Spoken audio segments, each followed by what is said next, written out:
പിതാവിൻ്റെയും പുത്രൻ്റെയും പരിശുദ്ധാത്മാവിൻ്റെയും നാമത്തിൽ തന്നെ ആമേൻ. ഞാൻ യഹോവയോട് ഉറക്കെ നിലവിളിക്കുന്നു, ഞാൻ ഉച്ചത്തിൽ യഹോവയോട് യാചിക്കുന്നു.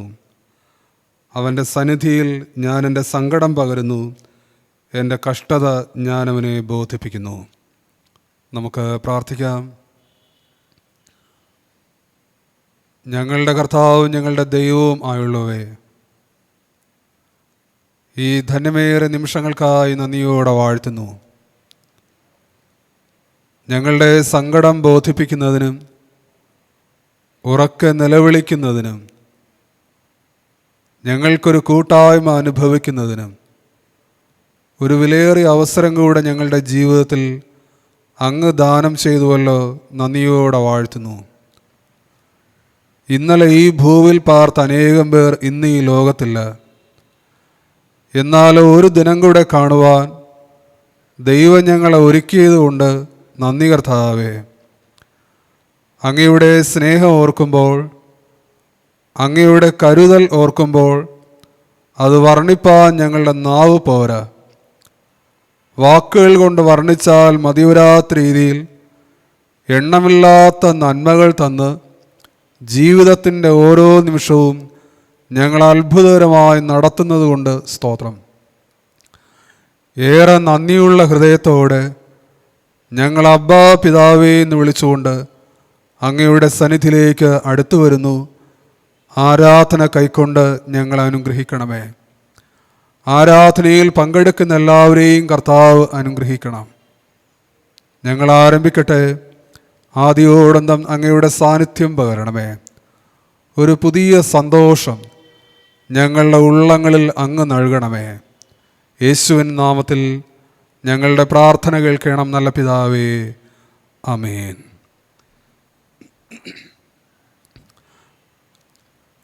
എൺപത്തിയാറാം ഗീതം, അതിൻ്റെ ആദ്യത്തെ 3 ചരണവും അവസാനത്തെ ചരണവും നമുക്ക് പാടാം. 86-ാം ഗീതം. നല്ല ദേവനേ, ഞങ്ങളെല്ലാവരെയും നല്ലതാക്കി നിന്നിഷ്ടത്തെ ചൊല്ലിടേണമേ. നല്ലതാക്കി നിന്നിഷ്ടത്തെ ചൊല്ലിടേണമേ. പച്ചമേച്ചിലിൽ ഞങ്ങൾ മേഞ്ഞിടുവാനായി മെച്ചമായ ആഹാരത്തെ നീ നൽകിടേണമേ.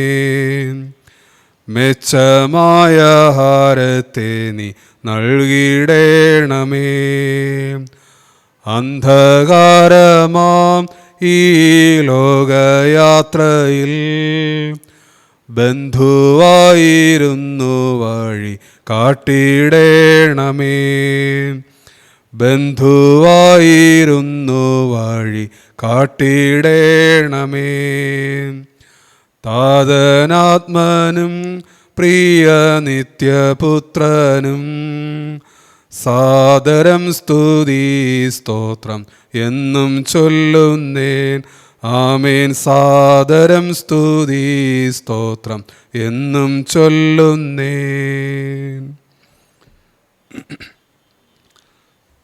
ഇന്നത്തെ ധ്യാനത്തിനുള്ള വേദഭാഗം വിശുദ്ധ യോഹന്നാൻ എഴുതിയ സുവിശേഷം 13-ാം അധ്യായം 6 മുതൽ 11 വരെയുള്ള വാക്യങ്ങൾ. യോഹന്നാൻ എഴുതിയ സുവിശേഷം 13-ാം അധ്യായം 6 മുതൽ 11 വരെയുള്ള വാക്യങ്ങൾ. അവൻ ശീമോൻ പത്രോസിൻ്റെ അടുക്കൽ വന്നപ്പോൾ അവൻ അവനോട്, കർത്താവേ, നീ എൻ്റെ കാൽ കഴുകുന്നുവോ എന്ന് പറഞ്ഞു. യേശു അവനോട്, ഞാൻ ചെയ്യുന്നത് നീ ഇപ്പോൾ അറിയുന്നില്ല, പിന്നെ അറിയും എന്നുത്തരം പറഞ്ഞു. നീ ഒരു നാളും എൻ്റെ കാൽ കഴുകുകയില്ല എന്ന് പത്രോസ് പറഞ്ഞു. അതിന് യേശു, ഞാൻ നിന്നെ കഴുകാഞ്ഞാൽ നിനക്ക് എന്നോടുകൂടെ പങ്കില്ല എന്നുത്തരം പറഞ്ഞു. അപ്പോൾ ശീമോൻ പത്രോസ്, കർത്താവേ, എൻ്റെ കാൽ മാത്രമല്ല കൈയും തലയും കൂടെ കഴുകണമേ എന്ന് പറഞ്ഞു. യേശു അവനോട്, കുളിച്ചിരിക്കുന്നവന് കാലല്ലാതെ കഴുകുവാൻ ആവശ്യമില്ല, അവൻ മുഴുവനും ശുദ്ധിയുള്ളവൻ, നിങ്ങൾ ശുദ്ധിയുള്ളവരാകുന്നു, എല്ലാവരും അല്ലതാനും എന്ന് പറഞ്ഞു. തന്നെ കാണിച്ചു കൊടുക്കുന്നവനെ അറിഞ്ഞിരിക്കുക കൊണ്ടത്രേ എല്ലാവരും ശുദ്ധിയുള്ളവരല്ല എന്ന് പറഞ്ഞത്. ക്രിസ്തുവേ, അങ്ങേക്ക് മഹത്വമുണ്ടാകട്ടെ. ആമേൻ. ദൈവനാമത്തിന് മഹത്വമുണ്ടാകട്ടെ. ഈ ദിവസത്തിൻ്റെ എല്ലാ നന്മകളും എല്ലാ അനുഗ്രഹങ്ങളും സർവശക്തനായ ദൈവം നിങ്ങൾക്ക് നൽകട്ടെ എന്ന് പ്രാർത്ഥിക്കുന്നു. ചെയ്യുന്ന എല്ലാ പ്രവൃത്തികളിലും, ഇടപെടുന്ന എല്ലാ മേഖലകളിലും, കൈക്കൊള്ളുന്ന എല്ലാ തീരുമാനങ്ങളിലും ദൈവം കൂടെ ഇരുന്ന് നിങ്ങളെ നടത്തട്ടെ എന്ന് പ്രാർത്ഥിക്കുകയും ചെയ്യുന്നു. ഒരു പ്രത്യേക ധ്യാനം നാം ഈ നാളുകളിൽ ഒരുമിച്ച് പങ്കിടുകയായിരുന്നു. മണലെങ്ങനെ പാറയായി പത്രോസിലെ ശിഷ്യനെ യേശു കടഞ്ഞെടുത്തത് എങ്ങനെ? നാം ഈ ദിനങ്ങളിൽ പങ്കിട്ടുകൊണ്ടിരിക്കുന്ന ധ്യാനം അതാണ്. ശിഷ്യത്വത്തിലേക്കുള്ള വഴിയിൽ തടസ്സമായി നിൽക്കുന്ന കാര്യങ്ങൾ ഓരോന്നോരോന്നായി പത്രോസിൽ നിന്ന് ചോർന്നു പോവുകയാണ്. മണൽ പാറയാകുന്നുണ്ട്. എന്നാൽ പുതിയ ഊഴം കാത്ത് പത്രോസ് ഇരിക്കുന്നുമുണ്ട്. പുതിയ ഊഴം കാത്തിരിക്കുമ്പോൾ പത്രോസിന് ഒരവസരം വീണ് കിട്ടുകയാണ്. ശിഷ്യന്മാരുമായി അന്ത്യ അത്താഴത്തിന് ഗുരു ഒരുങ്ങുന്നുണ്ട്. ശിഷ്യന്മാരുടെ പാദങ്ങൾ കഴുകി തുടയ്ക്കാൻ തുടങ്ങി. എല്ലാവരും പാദങ്ങൾ നീട്ടി. പത്രോസിൻ്റെ അടുക്കലെത്തി എല്ലാവരും നിശബ്ദമായി പാദങ്ങൾ നീട്ടുകയും പാദങ്ങൾ യേശു കഴുകുകയും തുടയ്ക്കുകയും ചെയ്തു.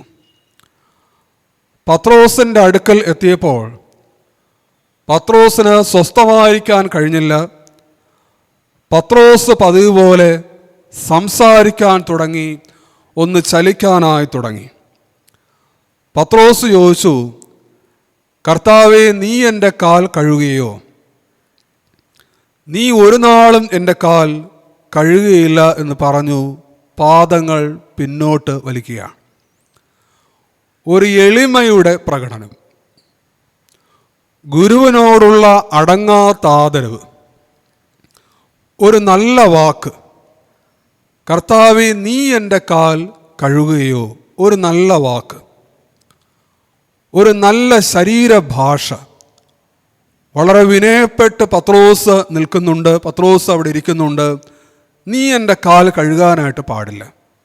ഒരു നല്ല ശരീരഭാഷ. പത്രോസിൻ്റെ ചിന്ത, ഞാനൊരു നല്ല ശിഷ്യനായി മാറും.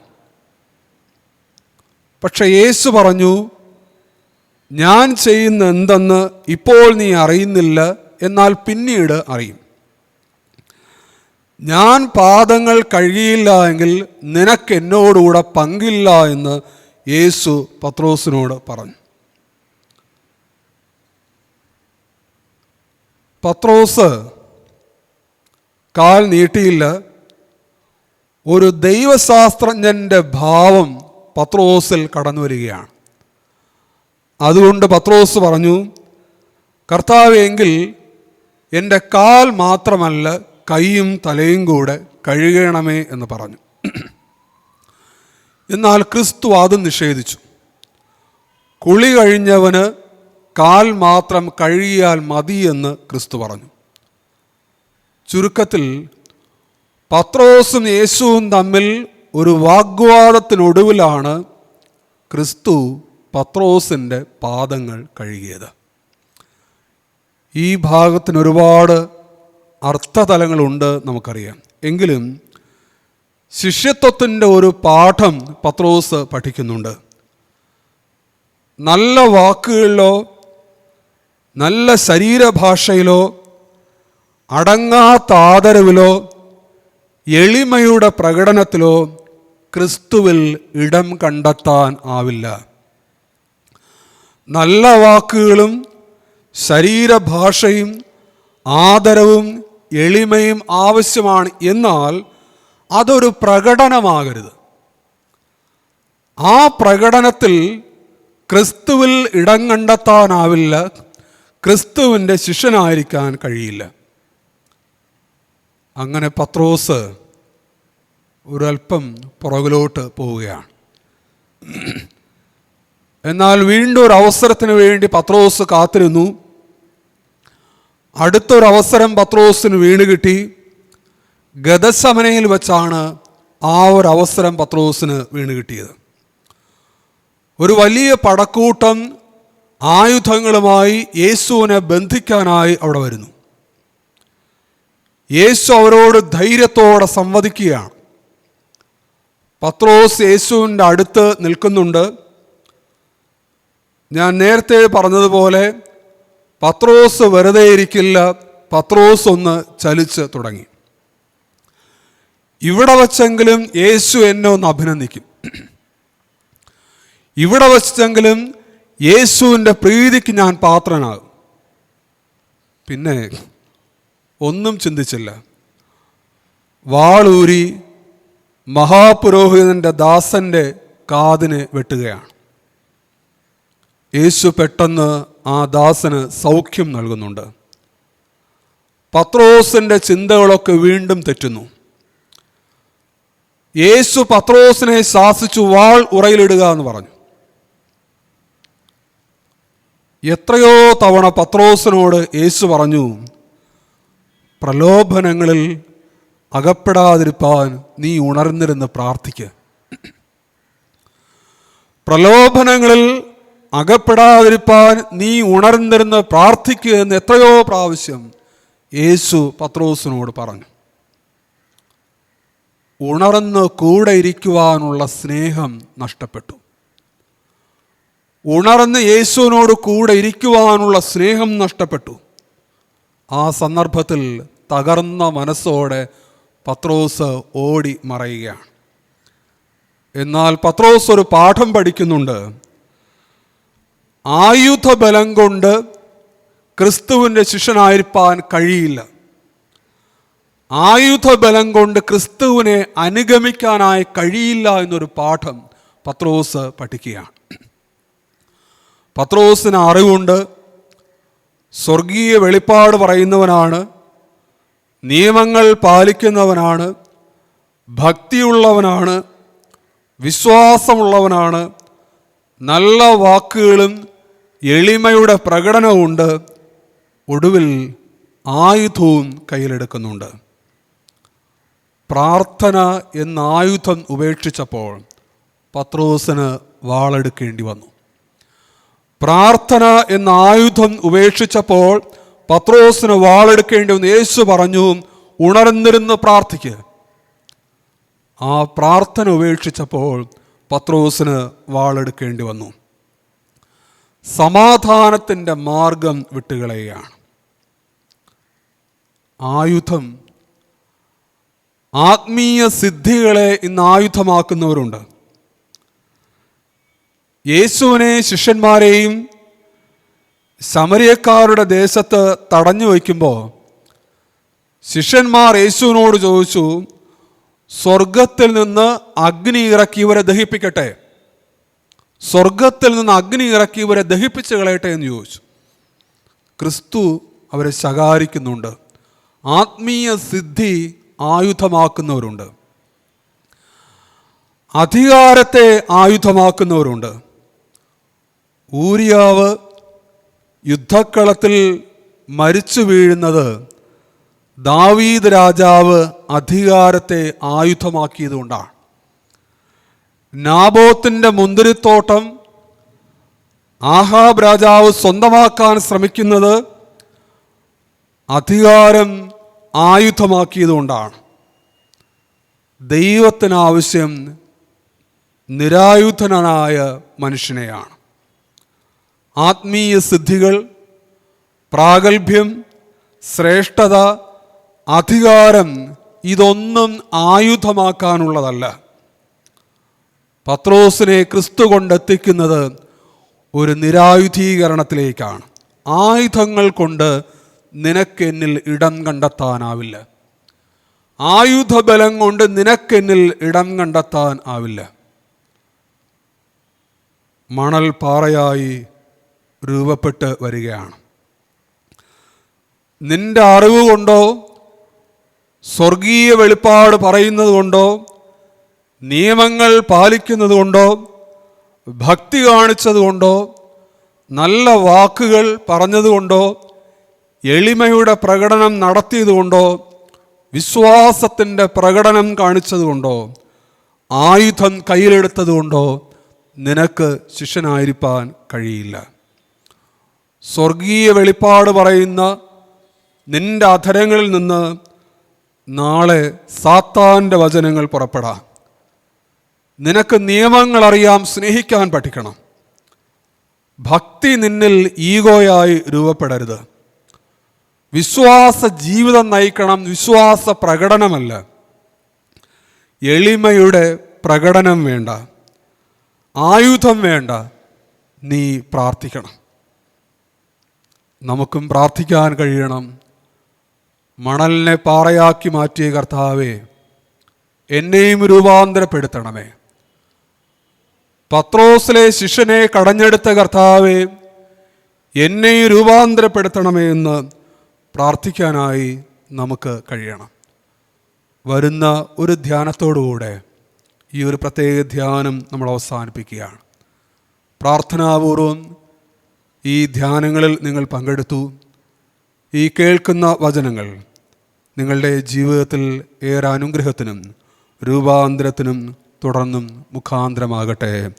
ആമേൻ. പ്രാർത്ഥിക്കാം. ഞങ്ങളെ സ്നേഹിക്കുന്ന ദൈവമേ, അങ്ങയെ ആരാധിക്കുന്നതിനും അങ്ങയുടെ ശബ്ദം കേൾക്കുന്നതിനും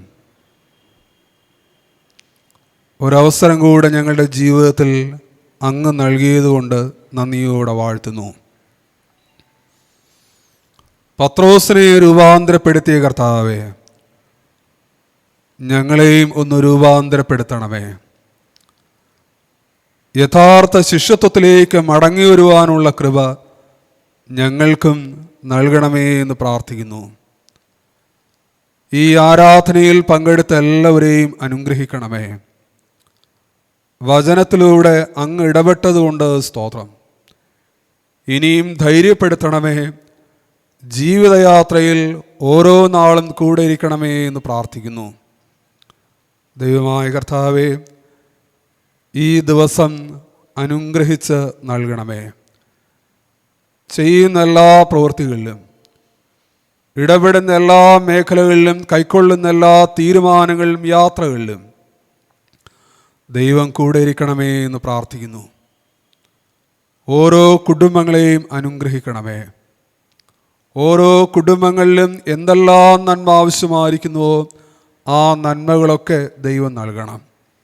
നൽകിയിരിക്കുന്ന തലമുറകളെ അനുഗ്രഹിക്കണമേ. പ്രയാസങ്ങളിലും ഭാരങ്ങളിലും രോഗങ്ങളിലും വേദനകളിലും ആയിരിക്കുന്നവരുണ്ട്. അവരുടെ സങ്കടങ്ങളിൽ കർത്താവ് കൂടെ ഇരിക്കണമേ എന്ന് പ്രാർത്ഥിക്കുന്നു. ദൈവമേ, ജീവിതത്തിൻ്റെ ഓരോ നിമിഷവും അങ്ങേ മുറുകെ പിടിച്ചുകൊണ്ട് ജീവിപ്പാൻ ഓരോ പ്രിയപ്പെട്ടവരെയും സഹായിക്കണമേ എന്ന് പ്രാർത്ഥിക്കുന്നു. ഇത്രത്തോളം ഞങ്ങളെ നടത്തുന്നത് കൊണ്ട് സ്തോത്രം. ഇനിയും ദൈവം നടത്തണം. ഞങ്ങളുടെ ദേശത്തിന് സൗഖ്യം നൽകണമേ. ഞങ്ങളുടെ ലോകത്തിന് സൗഖ്യം നൽകണമേ എന്ന് പ്രാർത്ഥിക്കുന്നു. ഈ ആരാധനയിലൂടെ ഞങ്ങൾ അനുഭവിച്ച സന്തോഷത്തിനും സമാധാനത്തിനും അങ്ങേക്ക് നന്ദി അർപ്പിക്കട്ടെ. ഞങ്ങളെ തന്നെ വിനയപ്പെടുത്തുന്നു, സമ്പൂർണമായി സമർപ്പിക്കുന്നു. യേശുവിൻ നാമത്തിൽ ഞങ്ങളുടെ പ്രാർത്ഥന കേൾക്കണം നല്ല പിതാവേ.